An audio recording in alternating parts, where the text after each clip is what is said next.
and this is the nasty one, but it's the reality, is that you have to find a way to create stickiness in a fundamentally unsticky model. All right, meaning how do we create revenue retention in an education business? So I'm going to give you a couple of tactical strategies for this. So number one is that you want to have some component of the business that's consumption based. All right. So if we were to teach someone a core skill, right, there's going to be some components that need to be refreshed. If I teach you how to run ads, you're going to need something on a regular basis. What's that? Creative. So maybe I sell you a one-time price that's significantly more expensive on how to run ads, and then my recurring price for the creative might be lower, right? A different version of this is I'll teach you this education, but you probably want a community to be with other people on. That's what school.com is about, right? And I'm a co-founder of that company, which is a different one of these models that I'll get to in a second. Well, it's the only one that's left, but maybe I'm sharing too much.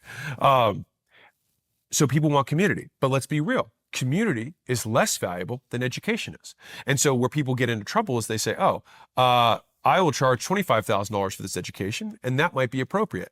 And so then they make a payment plan where they say, you have to pay $2,000 a month or whatever to pay for this education. Fine. But the first payment of that $2,000, so amazingly worth it, because they just got this $25,000 thing. They got this education up front. But the day before I know how to do math, knowing how to do math is unbelievably valuable. The day after I know how to do math, the value of a math course is approximately zero. And so now I'm paying $2,000 a month for a community, which is not as valuable as what a community is worth. And so when you're looking at your product offering, especially within education, we have to think, what components of this are consumed on a regular basis? Communities consumed on a regular basis. If I taught someone how to do 3D printing and I said, hey, these are the hot items that are trending right now for 3D printing, and I do that research and I deliver that list every single week, that's consumable. We have to think about what are the elements of this, and that's on a, if we're teaching someone how to do anything, right? Elements of the business that are consumable, and then there's some elements of the business that are one time. The appropriate billing structure is very high price to value for the one-time thing that is inherently valuable but has no recurring, and then make sure the recurring elements of the business are also appropriately priced, which might be significantly lower. And this is what gave birth to the little ism that I have, which is big head, long tail. And typically it also leans into psychological bias of, hey, I just paid a lot of money for this thing. Why would I cancel this recurring subscription just to maintain my skill set here? Now, the two more elements that you can add in terms of stickiness can be discount buying, which is that if you have a lot of people who are buying paintbrushes because you taught them how to paint, if you say, hey, if you buy, I have this collective buying power, and so you will get discounts on your materials that are half or in excess of my subscription price, it's highly likely that people will stick on your thing because it's very clear ROI for them. They save more than they spend, so they'll keep doing it. And so the other component that you can add in from a stickiness perspective is continued education. So some of the most valuable companies in the education space are actually adult continued education, meaning, I'm a nurse, I need to get these continued credits, I need to keep up with the up-to-date technology, and think of news as the thing. So what's the news in the industry? What are the new techniques? What are the new tools that I can teach on a consistent basis so this person can stay up to speed? And again, the amount that you have to pay to become a doctor versus the amount that you have to pay to stay a doctor, significantly different. You might have to pay $250,000 to become a doctor and $3,000 a year for your continued credits. All right. And so make sure that the pricing is appropriate to the value that's being provided. All right. So that is the problem that you have to solve within that business. And so how do we actually win in the model? One is we split out the value to make sure that we're charging appropriately for the one-time thing versus the recurring thing. We add the consumable components to the recurring elements of the business.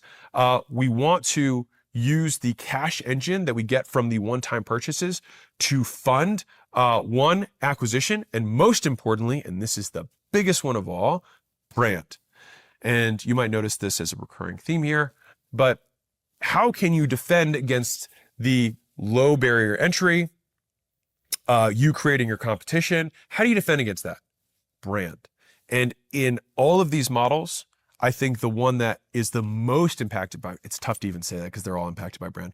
This one also is impacted by brand a lot, is education, right? Why are people willing to pay to go and take calculus at Harvard versus calculus at CCBC and pay $2,000 versus $200,000? Why are they willing to pay that difference? Because of the brand, right? That is why. And so that brand association also becomes another value add to the person, because that brand actually approximates for a decrease in risk, an increase in likelihood that they will get the education that they ultimately want. Right now, Harvard, because it's, it becomes a stamp in and of itself, which is a little bit different. But that is the ultimate direction that you want to go in, is that when your brand is so good that when people know that they have been educated by you, that actually confers value to them for whatever they're trying to do next. So you might have heard of Cordon Bleu, which is a cooking school, right? And if someone's like, oh, I'm a Cordon Bleu chef, then you're like, oh, well, there you go, Cordon Bleu, or whatever they say. All right. If you are one of the chefs, then you're more likely to get a job afterwards because they have a good reputation for delivering good chefs. So what does that mean they get to do? They get to charge more for the education that they have because their people are more successful, right? And so that is how you win in this model. And if you're in a B2C setting, so you sell a consumer skill or education, so you teach them how to cook, you teach them how to paint, you teach them how to skateboard, you teach them how to whatever, right? In that business model, the best way to be successful is to be really good. If you're really good at skateboarding, people want to learn how to do ollies from you. Even if many people could do an ollie, they will want to learn it from you, because humans have this very interesting phenomenon, something that I've thought about a lot, which is that we have like this overkill bias. So what does that mean? If I want to buy a jacket, I want to see that the jacket is still warm on Mount Everest, because I think, okay, if it's cold, if it's warm, if it's still warm on the top of Mount Everest, it'll probably keep me warm from my car to the door, right? And to the same degree, they do the same thing within education. I want to go to Tony Hawk, who's a skateboarder, for those of you who are born under a rock. First 900, shout out to Tony. I want Tony Hawk to teach me how to do an ollie. Now, how many skateboarders could probably teach you to do an ollie? A ton. But if you had your druthers, if you had your pick, who'd you pick? The best guy. So one of the best branding strategies that you can have is real world proof, right? Why does the ACQ business content do, I would say, disproportionately better than many other quote business educators? Well, one, I think I try to do a good job on the stuff, but I think the other just reality of it is like, well, people didn't pay attention as much to my stuff until I had a $46 million exit. And then all of a sudden people are like, oh, stuff might be pretty good. And then people just paid more attention. You could have the exact same education if you took everything that Warren Buffett has taught between every single public appearance and you turned it into a course and you said how to invest for the long term. How many people would want to buy it? Probably not that many. You could make it even better than Warren Buffett, all of his stuff. The only thing you forgot to do was build Berkshire fucking Hathaway that did $89 billion in profit last year. That's what you forgot to do, starting at age 7 and doing it for like 100 years, almost literally. All right. And so he has the real world proof. And so if you want to win in education, the best way to start is be better than everyone.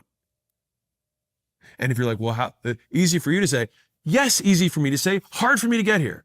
Right? And I'm not saying I'm better than everyone. I'm just saying that as there are levels to the game, and you will be truncated, you will be capped by how good you are, because that will have a direct correlation to the amount of brand association that you will be able to get, the amount of credibility that you have. So if you want to have a bigger brand and you want to get into education, my 2 cents is, even though it is easy, fast, and cheap to start, the real way to win is to take the much longer time path of proving that you're very good or one of the best at the thing. And then when you do decide to start educating people, they will listen to you immediately, and they will not question why you're more expensive. They will not question whether or not you can do it. You will pay down all of the biggest risks within this business, and you pay it down doing the one thing that the rest of your competition won't do, which is be patient and do the work. Which brings us naturally to number 4. I wanted to make a crude comment about sass and ass. Well, there you go, sass and ass. So what is the shape of this business, and why is it this shape? So software starts the slowest because you have to put a lot of capital in, you have to put people together, and you have to have people code for extended periods of time, not really sure if people actually even like the thing, and if they do like the thing, how long does it take for it to actually do all the functions that you have in your mind for it. And so this takes, in the beginning, not that long ago, it took many years, and it still takes time now, even with the vibe coding world. I still, real talk, have yet to see a truly vibe coded from A to Z business that is like $100 million a year. And I even, we had a conversation with Amjad, who's Replit CEO, one of the key, I think they're at 150 million or something like ARR.